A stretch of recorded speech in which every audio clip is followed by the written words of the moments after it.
Looking for financial insights you can trust? How do you protect yourself as an investor? What's the strategy? I think it's really simple. I think you just want to be diversified in your portfolio.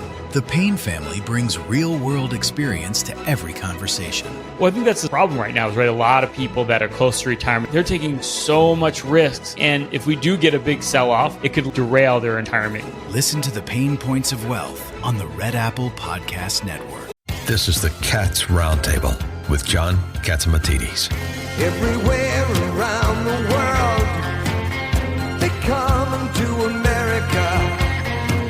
Every time that flag's unfurled, they come to America. Good morning, America. This is the Cats Roundtable. John Catsimatidis here. Super Bowl Sunday.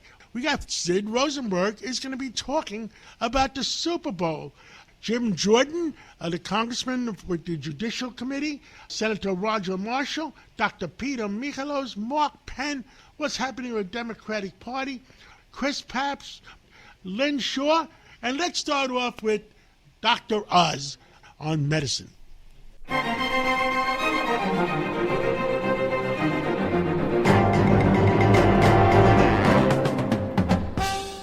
With us today is Dr. Mehmet Oz.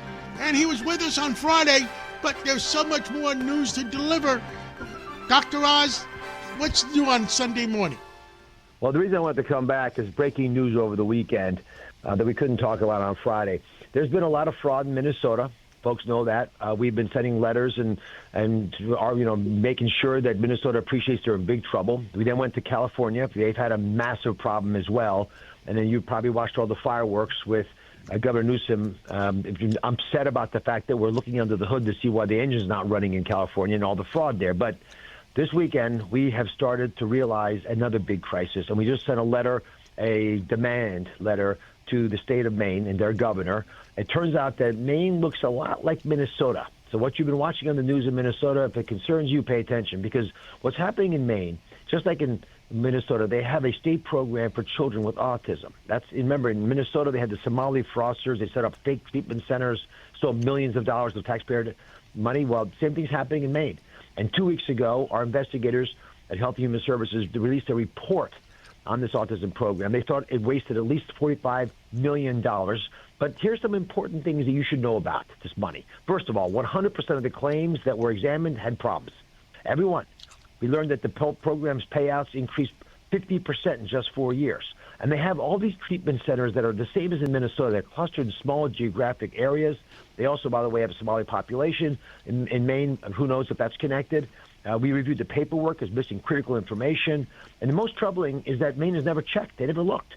So we went to the governor. We wrote. I sent the letter. I went out over the weekend, identifying the fraud that they have there is important. They have to be responsive to this letter. And we are going to keep fighting and looking for these fraudulent expenses because it's ripping money out of the hands of our most vulnerable. We estimate there's $100 billion of fraud coming out of the programs I administer, Medicare, Medicaid, and the like. And that money is coming out of people pockets, taxpayer pockets, unfairly. And as often as the poorer states paying extra taxes, they then go to the states that tolerate the fraud. And we're hearing rumors about New York, by the way, for your listening audience. And you've been seeing it more and more in the local papers in New York. But we're getting concerning letters from individuals about tolerance of fraud. It's not so much the fraud's happening, but if the state is not dealing with it, then that raises major concerns. Understood. Now, how can this happen? I mean, me and you grew up in America, and aren't there any checks and balances, and that kind of money just disappears? Well, John, you're a very successful businessman. When really smart people don't do things, you probably know that they don't do it on purpose. So the question we should be asking ourselves is what you just brought up. Why would they tolerate it? So let me give you some clues, I think. These are hypotheses. I can't judge people's motivations, just their actions. Turns out that by federal law, if I sign you up for Medicaid, I must offer you also the right to vote, a voter ID. So it turns out that allowing people to enter the rolls inappropriately doesn't hurt everybody. Some people like that. If you're a governor of a state like Waltz and you like having all the Somali population, 80-90% of the fraud indictments so far are coming from that group, that's a problem. I think the same might be happening in other parts of the country, in California and maybe in Maine. We'll see. But there is certainly a belief that this fraud is not a flaw. It's a feature of the system. And if we don't look at it too hard and don't focus in, then maybe people will say, oh, it's okay. It's not a big deal. It's a cost of doing business. I can tell you my agency, CMS, we're not as strong on fraud detection as we could have been. And we're spending a lot of time. We have good people, superb people. But there hasn't been a major focus of the organization until this administration came in. The focus was always on enrolling more people into insurance, even if they didn't need that insurance because they were insured with another program. We have duplicate insurance. This costs this country more than $10 billion a year. That's when you're registered in more than one state's Medicaid or Medicaid and the Obamacare exchange at the same time. And think about this. When that happens, both groups get paid. We buy two policies. And if you're not paying for it as the person, as the beneficiary, you're not going to complain. You don't even know you've got two policies. But the federal government and the taxpayer, they're paying twice. And guess who doesn't mind that? The insurance companies don't mind that, and states don't mind that. What else would you like to tell them, the American people? Well, you got a big game this evening, and the most important thing to remember Super Bowl. is you're not playing in the game. You're eating and watching it. So I would encourage you, either work out before the game starts or make a few wise decisions. At least don't drink. You don't want any two-fisted drinking and eating. Keep one hand free to shake the hands of people watching the game with you or clapping or cheering. So one-handed with alcohol or one hand with food, but not both. Understood. Well, thank you so much, Dr. Oz, for coming on this Sunday morning, and thank you for everything you and President Trump are doing. God bless you, and God bless America. God bless you. Take care. Bye-bye. The Cats Roundtable.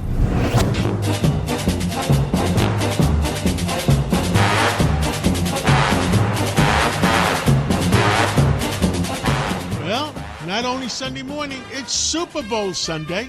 And with us this morning is the guy that knows all about it. We got Sid Rosenberg with us. And Sid, today's the big day for all football people. Who are we betting on? Well, if I knew the answer to that, John, I'd be in Las Vegas right now, not with you here in New York City.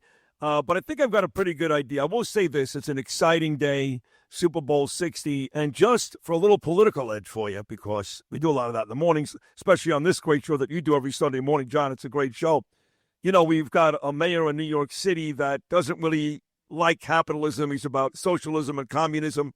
This Super Bowl, and this is now Super Bowl 60, if you want to start feeling old, Super Bowl 60, this is the epitome of capitalism.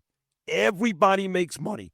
Out in San Francisco, hotels make money, car people make money, restaurants make money. You got to spend millions of dollars to advertise during the Super Bowl. The halftime people, whether it's Bad Bunny or Green Day, they make money. The TV networks make a ton of money, the players, the announcers. So what we're going to see later on tonight, John, is the epitome of capitalism. So as the great businessman that you are, truly, I know you're humble, one of the great businessmen in this country, in the history of this country, tonight is all about making money. Well, I'll tell you, and the NFL has made $1 zillion, and they made all their owners zillionaires, and nobody's done better. Baseball's not even anywhere near them. Not even close. You're 100% right. NBA does well, too, because it's a global sport. People know Michael Jordan and LeBron James in other countries. But you're right about the National Football League. So people that don't like Roger Goodell because he's very woke, he's a very woke guy. His job, John, is simple, right? You've got people, the job is easy. Sid, get me ratings in the morning. Parisi, make sure I get good deals over at Christini's, right? You got people in places to do the right job in that position. Goodell's job is to make money for the owners of the National Football League. He does an amazing job. So I don't like him. People complain about him all the time. But the reason why he gets $50 million a year is he does his job well. He makes the owners happy. They make the players happy. A lot of people are upset about the mid-show. Yeah, the halftime show. The halftime show. What do you think? I think it's terrible. You've got Bad Bunny, who is spent his time at the Grammy Awards, as you know, last Sunday, John, talking about ICE. He's anti-ICE. He has not had nice things to say about President Trump in the past. Then you've got Green Day, rock and roll band. They've also been nasty to America and President Trump in the past. So I know the president's going to be there later on tonight because he's not going to miss a big event. He'll be with Marco Rubio. But I would rather have some. Originally, he wasn't going to go, Right. but he is going to go. Now he is going. I'd rather have somebody perform who just keeps it to the music, has nothing to say about the president or our country, because for all the negative things these guys have to say, including Billie Eilish, who won the Grammy Award last Sunday night, she said, living on stolen land. Yeah, then give your house, your mansion back to the Indians and the millions of dollars you've made over the years. The truth is, all these people have done very well in this country. And with President Trump, who's all about fixing the economy and making sure people make more money in this country, they should love this guy. But they don't, so this halftime show is not for me. Now, the Charlie Kirk's people are doing a competing, and it's available someplace, on YouTube? Or what? YouTube, it's Turning Point USA. Charlie's widow, Erica Kirk, is in charge of that. But they're going to put on 4 acts. Kid Rock is their star. And if you like President Trump, if you're a Trump supporter, you love Kid Rock. John, it's kind of like Hulk Hogan. He passed away last year, but he was at all the Trump rallies. And you got the guy from the UFC, of course. He's another one, Dana White. And in that group is Kid Rock. You've got 3 very talented country music artists as well, led by Lee Brice. So you have 4 different acts that Turning Point USA is putting on as a counter show to what they're doing at the halftime at the Super Bowl. Personally, for me, I thought they could have done better. Maybe get a Jason Aldean, maybe Nicki Minaj than Kid Rock. But Trump supporters generally love Kid Rock, so I think TPUSA will do pretty well. For about 10 minutes, we had a deal with the Kirk people. They rebroadcast that on WABC. And we had a deal, and it was going to rebroadcast on WABC on Sunday night at 8:45. Wow. But then the lawyers got involved. You know what happens when lawyers get involved? And they found out that the people that are doing it have an exclusive, and they won't give us the rights. Oh, I didn't even know we were that close to getting it. Oh, We had it for 10 minutes. oh man, that would have been great. I know. That would have been great. So who's going to win? Well, look, you've got a Patriot team that people will say they didn't beat a lot of good football teams. They did have the Buffalo Bills inside their own division, but also teams like the Dolphins and the Jets, who are not very good. I think they only beat 2 or 3 teams all year who had a better than 500 record. Their offense is challenged. They've got a very good second-year quarterback in Drake May and a terrific coach in Mike Vrabel. But talent on the field, John, it is pretty clear the Seattle Seahawks are the better football team. And for folks in New York who want a reason to root for Seattle, their quarterback is a guy named Sam Darnold, who was originally drafted number 3 overall out of USC by the New York Jets. And he had 3 or 4 terrible years with the Jets. Terrible. They threw him to the scrap heap, John. Then he went to Carolina. Then he went to San Francisco. Also got nothing done. Finally, last year, he had a good regular season for Minnesota, played badly in the playoffs against the Rams, so they got rid of him. So he's been on 5 teams in 7 years. But this year, he won 14 games with Seattle, had a great NFC championship against the Rams, and he's in the Super Bowl. So if you're in New York and you're looking for a reason to root for somebody tonight, the Jets at one point did draft Sam Darnold. Now he's in the Super Bowl. Wow.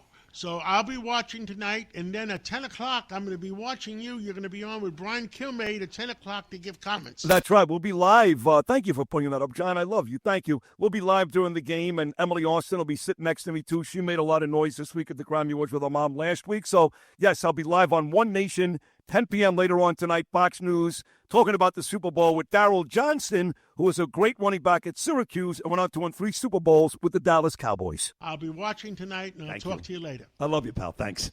Thank you for listening to the Cats Roundtable. We'll be right back right after this break. Looking for financial insights you can trust? How do you protect yourself as an investor? What's the strategy? I think it's really simple. I think you just want to be diversified in your portfolio. The Payne family brings real-world experience to every conversation. Well, I think that's the problem right now is, right, a lot of people that are close to retirement, they're taking so much risks. And if we do get a big sell-off, it could derail their retirement. Listen to the Pain Points of Wealth on the Red Apple Podcast Network. Welcome back to the Cats Roundtable.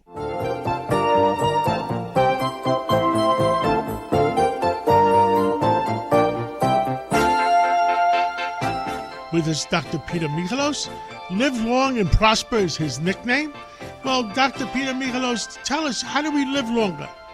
Well, today, John, we're going to talk about medications and supplements based on real research and data that may help us live longer and have longevity. And a lot of times we talk about longevity and some of the things that hurt us. So the conversation has to start up with something called free radicals. And we always talk about free radicals and antioxidants, but try to simplify it and understand it first. That's really what speeds up our aging. And free radicals are these molecules in our body that become uneven. And what happens is they lose electrons, and then they become very reactive, and they attack our lipids and our proteins and even our DNA. They sort of become like rogue, sort of almost like a criminal that goes around and hurts other cells. And what antioxidants do is, think of the free radicals as having a bunch of sharp knives, and the antioxidants go around putting on these Kevlar gloves and covering those knives so they can't injure the other cells, because they donate these electrons or these caps onto these sharp edges of these free radicals, so you have less problems. And the things that cause free radicals and inflammation are pollution, radiation, too much sunlight, poor diet, smoking, alcohol, high stress. And that's how we end up getting things like hypertension and cancer and heart disease and Alzheimer's disease. So, what can we do to fight these free radicals? And some of them are called antioxidants. And, of course, on top of the list, we hear a lot about vitamin C, and vitamin C is one of the antioxidants that seems to help calm down this process. And another one in the anti-aging world, and it was just published just a few weeks ago, was pretty fascinating, that vitamin D, we talk about the sun, we talk about how it helps depression, immunity, but they had higher vitamin D levels. It seems to protect the telomeres, which are the end caps on our DNA, and the longer your telomeres are, the longer you live. So vitamin D turns out to be a great anti-aging drug. Another one. And what I found out, Peter, what I found out is that no matter how many vitamins you take of vitamin D with the K2, you still need a little bit of sunshine.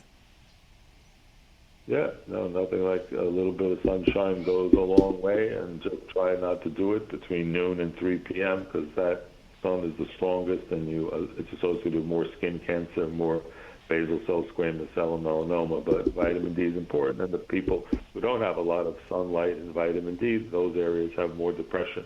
The other one's called resveratrol, found in red grapes, and it has something called polyphenols in red grapes, and that activates the longevity genes called the sirtuins, and those help our longevity gene and reduce inflammation. And the other thing that activates the sirtuins are oleic acid and olive oil, also found in avocado. And the other one is called NAD, which is a molecule that decreases as we age, and what that does is it boosts our DNA repair and our metabolic, it makes us more metabolically healthy, and that helps longevity as well. The other one that comes... Now, on the longevity issue, I understand, I'm just repeating what me and you have talked about in the past, and is the fact that that in addition to longevity, the intermittent fasting. Yeah, absolutely. Intermittent fasting helps with the cleanup of dead and dying cells. After about 14 to 16 hours, our body tends to clean things up. And people who fast, and in religions and cultures where they have fasts, it helps make your labs better. And the way we follow all these things is doing our labs and our biomarkers, and we measure the effects. So fasting does help. Another one on the list is called spermidine from flax seeds. And flax seeds, it turns on this cellular cleanup process called autophagy, and that also helps. We also know that fish oil has omega-3 acids and also plant-based omega-3 fatty acids. They also are anti-aging and help us heal in our skin. Coenzyme Q10 also helps boost our cellular energy. In addition, we have things called peptides and hormones that help. And a recent study just in 2024 in Nature did a big study of metformin in monkeys, and they found that those monkeys had slower brain aging, better cognitive function, and it also helped them live longer. So there's always, controversy, but it's an old, inexpensive drug. And a few weeks ago, they also published that people who were on metformin had less long-haul COVID. And during COVID, they found something very interesting because they thought diabetics would be hospitalized more, for example, in the ICU and stuff, but those who were on metformin had less admissions to the intensive care unit. So that's also a big deal. So all these fascinating things that you can do to help to be healthier and stronger. Understood.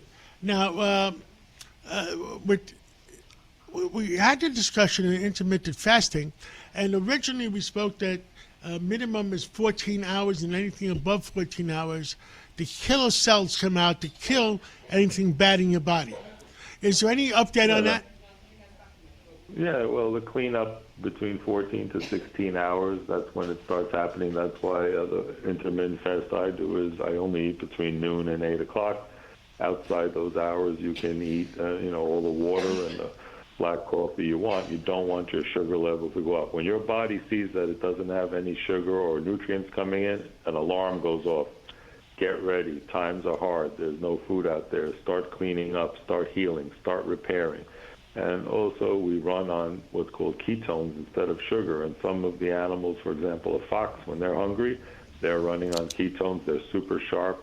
And sometimes after you eat too much, you just feel like going to sleep, and you can't even concentrate, and you get what's called alkaline tide. That's why a tiger or a lion eats a big piece of meat. What happens is all the acid in your stomach starts pumping into your stomach, so it makes your blood more alkaline, and that sends a signal to your brain: rest, relax, rest, and digest. And that's why after a big meal, we just want to take it easy and lie down, because all our blood flow goes to our stomach to focus on digestion.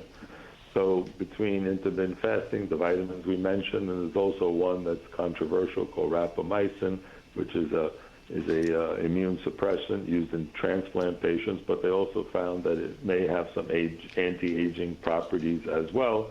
And initially, some people thought that people who are on immune suppressants, for example, after kidney transplant, would have a bigger problem with COVID and stuff, but they found that because it reduces inflammation, people didn't get as much of an inflammatory response, and some of those people did better, and it actually protected them from extreme inflammation in conditions like COVID. So that's another fascinating area that we're going to be hearing a lot more in the future, and a lot of new different medicines and ideas, and of course gene therapy to alter our genes. There's a company out there called BioViva that has done it with telomere lengthening, and we'll see if those people live longer. And there's about 200 humans who've already done that outside the United States. So we're going to see a lot of amazing things in anti-aging, and we'll keep you up to date listening to the CATS Roundtable.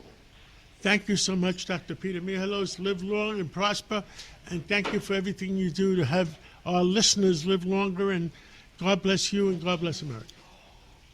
Thank you, John and Margaret, for always allowing us to get the microphone to get the truth out. The CATS Roundtable. With us today is Senator Roger Marshall from Kansas. And not only is he a U.S. Senator, he's also a physician and knows a little bit about, should I call you Senator Roger Marshall, or should I call you Dr. Senator Roger Marshall? Well, John, I think I'm a first-generation college student. My mom and dad are so proud of me becoming a doctor. That was a lifetime dream. So most of my friends call me Doc, but I'm certainly honored to be called Senator as well. Okay. You know a little bit about health care, and you're concerned about certain things, and you're happy that President Trump is moving forward to make it more affordable. Over the last week, President Trump has released what he's calling the Great Health Care Plan. And let's face it, the cost of health care is a top 3 issue for every family, for every business. And Dr. Oz and myself have been working on it over the past year. What would the policy look like to help bring down the cost of health care? This week, President Trump announced Trump RX, where you can go online and buy your prescription drug directly from the pharmacy company, and that's going to bring down the cost of prescription drugs. But the bill that I'm really excited about is our price tag bill that forces every healthcare provider to show you the cost up front of what your surgery is going to be, or your lab draw, your x-ray, those types of things. And you can literally find a 10x difference between one facility and another.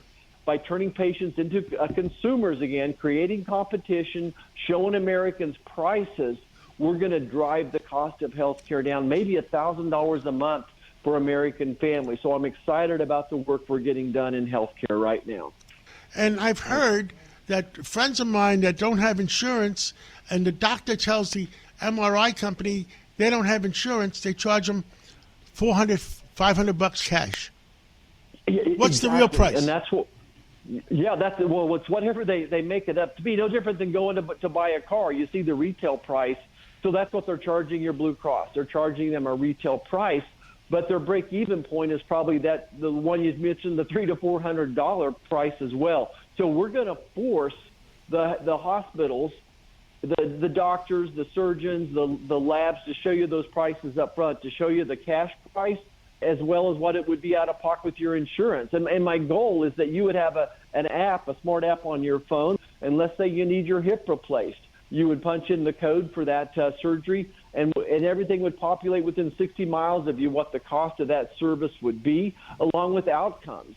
We have the technology today to be able to do that.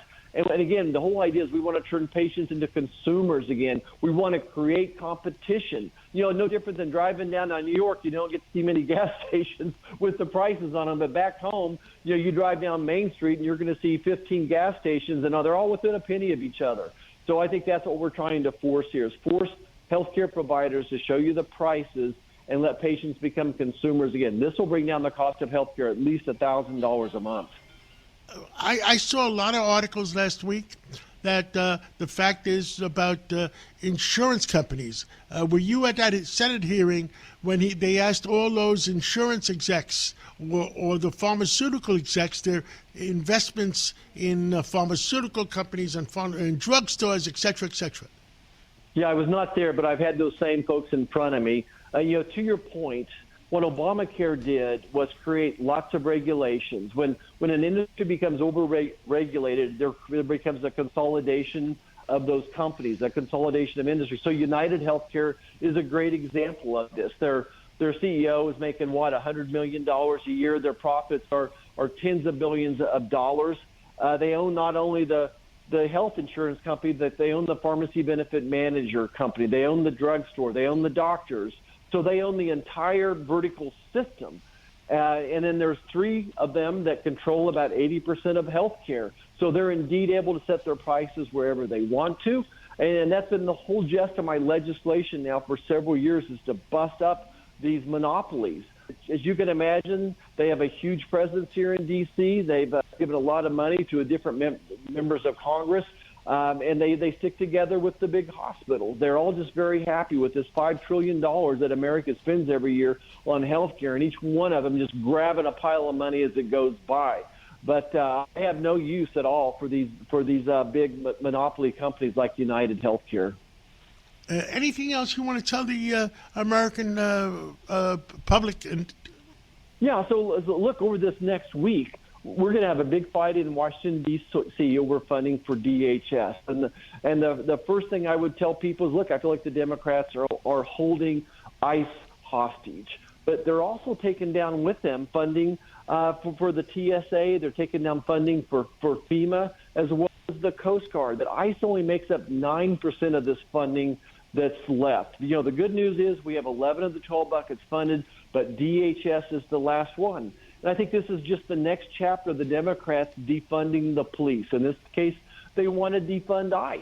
And then they want to make so many changes the way ICE is operating. Remember, everybody, it was not too long ago that President Obama deported 3 million people under these same rules. The big difference between today versus when President Obama was in office is that we now have these sanctuary cities. These sanctuary cities aid and abet criminals, that they prevent law enforcement from doing their job. John, if you could imagine if the police were holding a violent, illegal alien there in their jails and they called ICE, it only takes 2 ICE officers to go pick that person up. But if they're trying to pick them up in more of a public place, it takes 20 of them to do their job. The lawlessness in Minnesota has created so much of the angst and the riots, all these things happening. I think the focus should be really ending sanctuary cities as we know them. Where I grew up, you worked with the law and order. You did not aid and abet criminals, and you didn't interfere with the law. So that'll be the fight next week that people can see, and I hope they're listening to that debate. Thank you so much, Senator, and let's talk again real soon. All right, John. Great to be with you. Thanks. Thank you. Thank you for listening to the Cats Roundtable. We'll be right back right after this break. Welcome back to the Cats Roundtable. If you ever miss a segment or want to hear it again, go to WABCRadio.com, go to podcasts, go to minicast, and play back your favorite segment.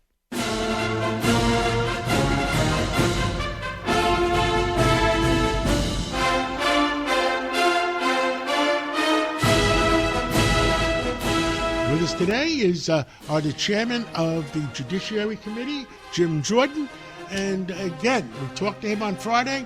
We're talking to him again today, and there's so many things happening. Mr. Chairman, what items do we want to put on the kitchen table this morning? Well, I think the big issue is, we're in this short-term funding for the Department of Homeland Security, and are the Democrats going to shut the government down when we get to Friday, because that short-term bill comes due on Friday. We'll see that Democrats put out a list of demands that they want, changes to the Department of Homeland Security and changes to how ICE operates. But what was interesting, John, is nowhere in that list. They had 10 points. It was actually like 20-some things they were asking for, including, getting rid of Kristi Noem, which makes absolutely no sense. But nowhere in that list was the fundamental issue, what's called this detainer issue, and the failure of sanctuary jurisdictions to actually work with federal law enforcement. And I just want to make sure your listeners understand how egregious this is and what's going on in the state of New York. So the way this works is, if there's a local sheriff or local police have a bad guy in their jail, he's been charged with crimes, and he also happens to be an illegal immigrant, ICE will say, oh, you've got this guy there. We know he's done a crime. We know he's here illegally. Here's a detainer notice that we send to you. Do not let this guy out. Or if you're getting ready to let him out, just give us a call. We'll come get him before you release him. And in sanctuary jurisdictions, they do not honor that. And in New York State, 7,000 times they had someone charged with a crime who was also an illegal migrant. 7,000 times they did not work with ICE and released those individuals to the street. That is how ridiculous this is. It's just lack of common sense. And often those guys will go out and commit crimes. We had a situation in a different state, Colorado, where the guy was charged with stealing a car, assaulting someone, was in the jail. He gets the detainer sent there. The gentleman's name was Abraham Gonzalez. All this happens, and they release him to the streets. They actually stamped on the form, released to the streets. ICE agents go to arrest him on the streets. One of the ICE agents is harmed because he attacks the ICE agent. That's what's going on. And until you fix that, you won't solve this. And that's creating this environment that we see in Minneapolis where we have these tragic things happen. I still don't understand. The good news is that drug deaths are down. But don't they realize that drug deaths are down because President Trump was shooting down those boats coming in from Venezuela? Yeah. No, all kinds of crime, and all the crime numbers are down. Border is secure, crime numbers are murder rates down, fentanyl, all kinds of crime is down because of the good work of our federal law enforcement, the FBI under Kash Patel, the Justice Department for prosecuting people. So, again, that's I think a tribute to the president and what he's done with the border and what our Justice Department has been doing. It would make it so much better, though. You don't have this volatile environment if you actually have local law enforcement, local jurisdictions, not being sanctuary cities, not being sanctuary states, but local jurisdictions and states actually working with federal law enforcement. And again, it's just good common sense. But these left-leaning local governments in Minneapolis or in Minnesota's case, the whole state, just don't want to do that. Understood. Where else do we go from here? I understand on Friday that Pam Bondi announced that they arrested the person involved in was it Libya? Yeah, Benghazi. Yeah, the tragedy in Benghazi from now more than a decade ago. So yeah, this is important. President Trump, I think it's like 5 or 6 of the most FBI's most wanted. He is his administration, his Justice Department, his FBI has apprehended these guys in 1 year's time. And I think during Biden, I think maybe they had 1 in 4 years' time, but they've done like 5 or 6 in just a year. Again, a testament to an FBI and a Justice Department that aren't focused on spying on parents at school board meetings, that aren't focused on going after pro-life Catholics, but are actually focused on on getting bad guys off the street. Understood. Sunday morning, what else would you like to tell all the American people? I mean, it's early. They haven't gone to church yet. Give us something good. Great country. Good news. It's a great country. You know, I always tell folks, you know, God bless the United States. With the greatest nation ever. We've traveled some overseas, and you know, neat places, but you thank the good Lord you live here, and so I always appreciate that. You know, what our country offers its citizens, and our job is just to protect the liberties and the principles that make our country special, protect the liberties that we enjoy as Americans, and that's what we're going to continue to focus on. Understood. Well, thank you so much for coming on this Sunday morning, and we'll catch up with you again real soon. You bet, John. Take care, buddy. Thank you. The Cats Roundtable. With us today is Mark Penn. He's a pollster, a political strategist, an author, and a businessman. Well, Mark Penn, you're chairman and chief executive officer of Stagwell, a big marketing group, and we both came from the same place. We were both Bill Clinton Democrats. Where is the Democratic Party going? Well, you know, the interesting thing about the Democratic Party is that on the basis of the polls, they're actually doing pretty well, at least for now. But where is it going is such a difficult question because it has gone so far to the left, behind causes that I think you and I would definitely have not considered as the frontline causes. We wouldn't even thought of them imaginable that you'd have so many people within the party clamoring for socialism, open borders, defunding the police.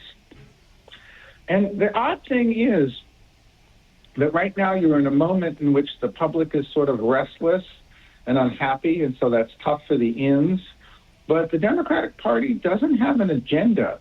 It really has the hearts and minds of the people by any stretch of the imagination, and that is a big problem. What I'm worried about is the Democratic Party AOC and Mondami, which is socialist? Is the Democratic Party, I mean, which way? If you stop 100 people on the street and ask them who is the head of the Democratic National Committee, I don't think one of them will know. Well, no, maybe one or two. So which, you know, are they raising money, not raising money, and do they have a direction? Well, look, no, they don't have a direction, and they're not going to have a direction really.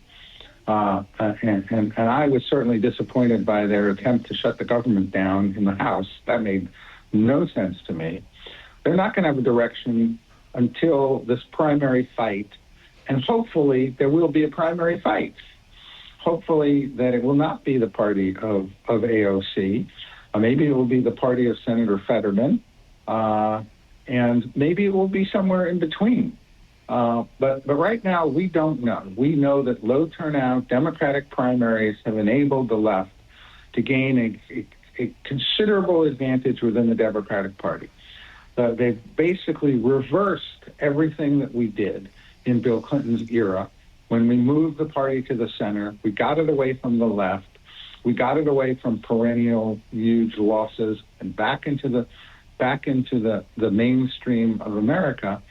And I think they may be fooled by a good-looking midterm election that just benefits the outs versus an open presidential seat in which a left-wing Democratic candidate, I predict, will go down in flames. And I mean, is there anybody? I spoke to Joe Manchin a few weeks ago, and he's declared himself an independent. I spoke to a few other people that are moving closer to center. Do you see any close to center candidates out there that are willing to stand up and be counted? Well, that's the question. Will somebody like Josh Shapiro, take on, say, Governor Newsom and Governor Pritzker, and come through here? Remember, in the presidential primaries, a lot of people vote. So what had happened in the past was Iowa was really the deciding place, and they were kind of more to the left, and New Hampshire was a little bit more to the right. But I think that we don't know what the primary structure will be. There may be a good opportunity for somebody like Shapiro to run and try to bring the party back to the center. We know that the DSA, the Democratic Socialists of America, are trying to take over the Democratic Party. We know that you don't really see a lot of moderates in the House or the Senate standing up against the left these days. But we don't know what's going to happen in this presidential primary yet. I'm not giving up totally on the ability of the party and the Democratic voters to come to sense, but it may be that they need a really good drubbing before that happens, because that's typically the way that parties get common sense. Well, it was the way that what's his name lost 49 states. Yeah, well, there in 72 and 84, the Democratic Party reduced itself to a single state. They can do it again. Well, Mark Penn, thank you for bringing us up to date. And we look to talk more often to see and to save our country and to save our state, and etc. Thank you so much. Absolutely. Thank you. Thank you for listening to the Cats Roundtable. We'll be right back right after this break. Welcome back to the Cats Roundtable.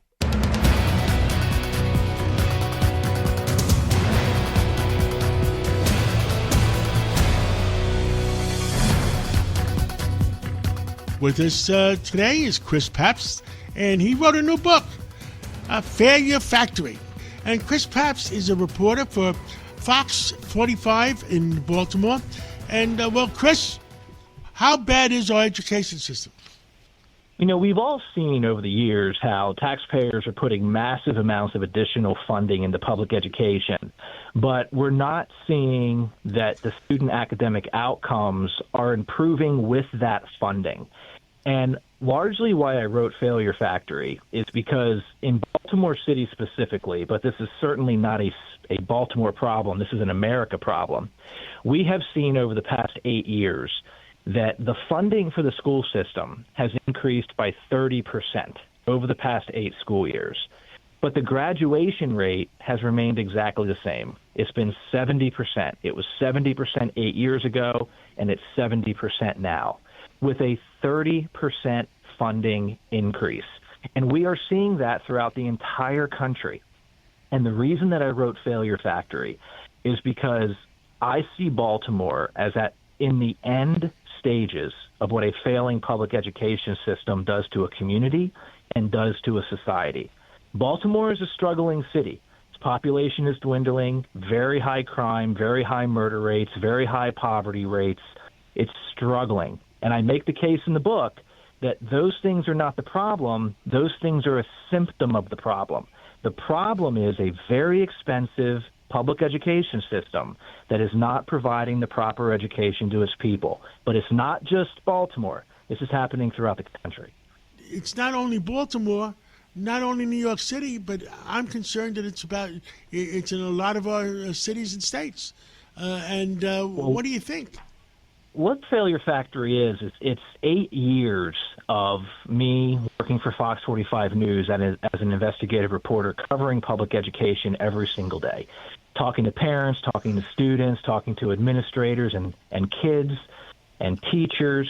And I have a lot of these interviews in the book. And one of the main themes that it always seems to come back to is that public education, not just in Baltimore, not just in New York City, but throughout the country, has come to prioritize not educating students, but acquiring funding, and then using that funding to hire more adults, which then grows the political power and influence of public education. So we talked about in the beginning of this interview that funding has gone up 30% in Baltimore City public schools, but the graduation rate has remained unchanged at 70%. Well, how can that happen? Well, it happens because the priority is not educating the kids. If the priority were educating the kids, the graduation rate would move up. And by the way, 70% is the lowest in the state of Maryland.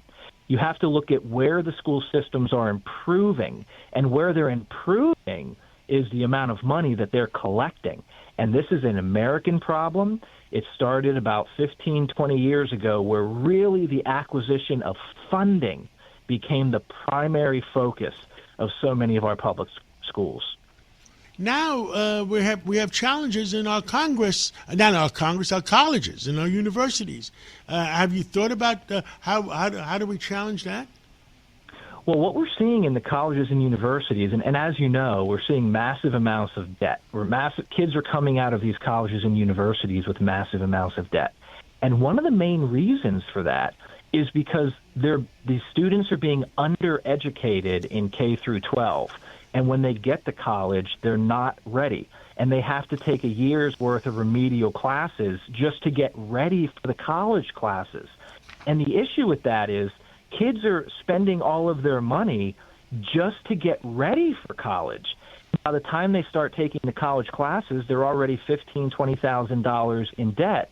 And it's because the public education system did not give them the education they needed in K through 12. But here's the kicker, is that the colleges, they don't want that to change either because they're making a lot of money. They're making money off these kids not being properly educated. And that's the big issue here. When you have giant school systems like New York, like Baltimore City, that are not properly educating the kids, there are so many adults and so many other institutions that are profiting off of that. And it's not just the administrators in the K through 12 public education system and also the teachers in those systems, like we're talking about now. The colleges are benefiting off of that as well. What happens is when I ran for mayor in New York City in 2013, I believed, and I was saying that there should be more vocational high schools for kids who are not really qualified to go to colleges and universities and end up with $200,000 in debt. That's a huge problem as well. My father was a teacher in southeastern Pennsylvania for 35 years. He was a woodshop teacher. And when he retired in 2008, he was never replaced. His wood shop was taken away. And I know that I grew up in a wood shop, and I know the memories that I had doing that, but more importantly, I know the skills that I developed doing that.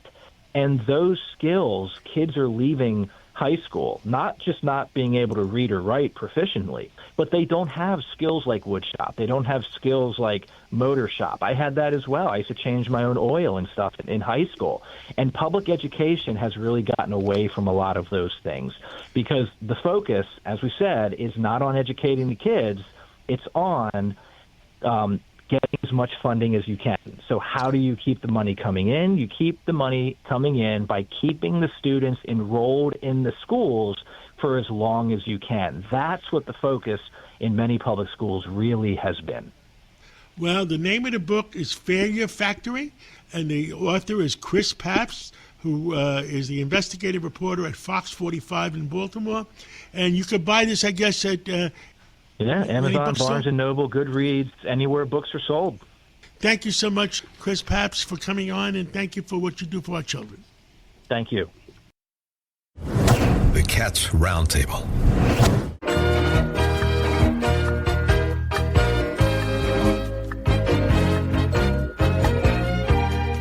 With us today is Lynn Shaw. What does Lynn do? She runs Lynn's Warriors, protecting our kids. And that's one of the most important jobs I could ever imagine. Well, Lynn, what's going on this week that our listeners should know about? Good morning, John. This is a very important month. We are on a mission with the Warriors, cutting through all the noise that we're all witnessing, because this is Teen Dating Violence Awareness Month. So while, the media is chasing celebrity gossip and political theater, real kids, our American kids, are being trapped in these cycles of control, manipulation, and a lot of fear. There's a lot of silent fear among our youth. So this is happening in our schools, our homes, and on our phones, all these digital devices. So we want to pull the curtain back.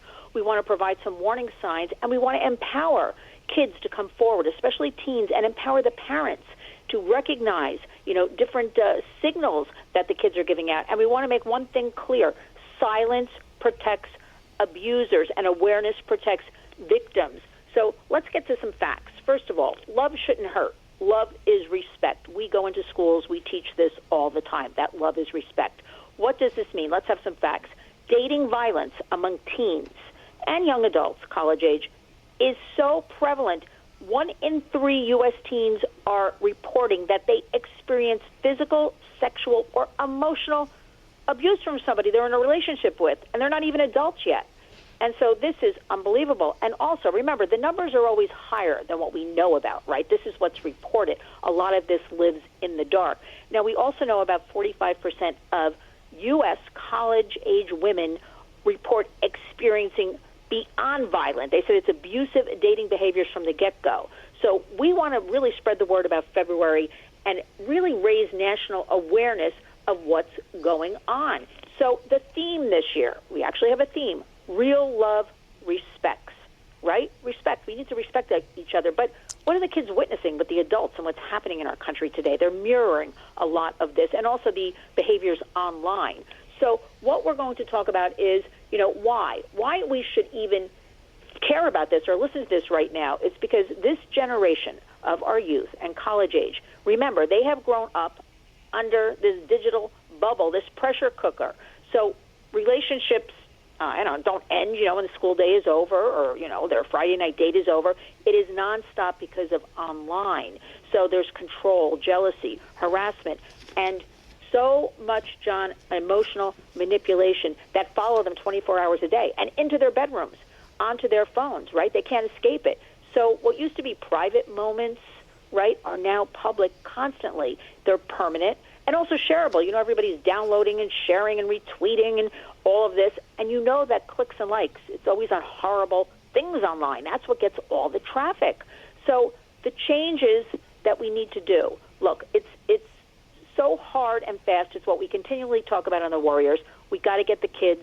Look, we live in a digital world, but we've got to get them to put down the devices at some point. Even if it's 15, 30 minutes a day, let's start there. But here's the thing, John. Adults have to wake up that this is happening. It is unacceptable that kids as young as, 14, 15, dating are being abused because this is what they mostly learn on the Internet.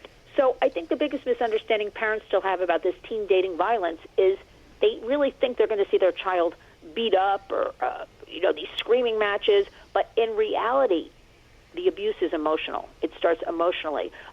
You can see somebody, your child, slowly shrinking, not being themselves. For instance, a kid who used to laugh a lot or talk a lot, they don't do it anymore. They don't laugh, they don't talk. Somebody who had a lot of friends, a few friends even, they suddenly isolate themselves. They start apologizing constantly for their behavior. And so the abuser, and this is the scary part, they don't do this with their fists. They start with emotional control. So by the time the physical violence shows up, the teen is already emotionally damaged and they're worn down and they don't fight back. So sudden secrecy, mood swings, fear of upsetting a partner, constant texting, they hide their phones, hide their laptop, dropping sports activities, dance, cheer, and Lynn, whatever they this like. is a result of mostly the electronic media that our kids are growing up with? Absolutely. All of these stats and studies are showing us it's a direct correlation. And our kids are learning this and becoming, habituated. They think this is normal, that you go on a first date and a boy strangles you. Because that's what they're mirroring. They're seeing this online. And also that behavior online gets the most traffic. So everybody thinks that's the things to do. And we're not blaming boys or girls. It's happening both ways, more to the girls. But if this is what boys are seeing, violence towards, girls and young women, and this is what they're learning, John, where will we be in 5 years with all of this, right? And what I'm worried about the most, and we talked about in the past, is AI, because 20%, 30% of the AI stuff we see is false information. Absolutely, and 45% of teens admit to having an AI chatbot, which is a machine, as their friend. So I think, John, we need to do a separate hour on this AI and really talk about it. Parents have to be aware. Kids have to be aware. They're not realizing, again, they've become habituated to the Internet. Now we're sitting on this AI. Danger, danger, danger. Let's talk about that more. Lynn Shaw, thank you for everything you do for our children, making everybody aware, and we'll catch up again real soon. Thanks, John. Lynn'sWarriors.org. We'll talk again soon. Thank you for listening to the Cats Roundtable. Every Sunday morning, we'll bring you the latest in what's happening in our community, our country, and the world. Enjoy the rest of your weekend. Have a nice Sunday. Looking for financial insights you can trust? How do you protect yourself as an investor? What's the strategy? I think it's really simple. I think you just want to be diversified in your portfolio. The Payne family brings real-world experience to every conversation. Well, I think that's the problem right now is, right, a lot of people that are close to retirement, they're taking so much risks. And if we do get a big sell-off, it could derail their retirement. Listen to the Pain Points of Wealth on the Red Apple Podcast Network.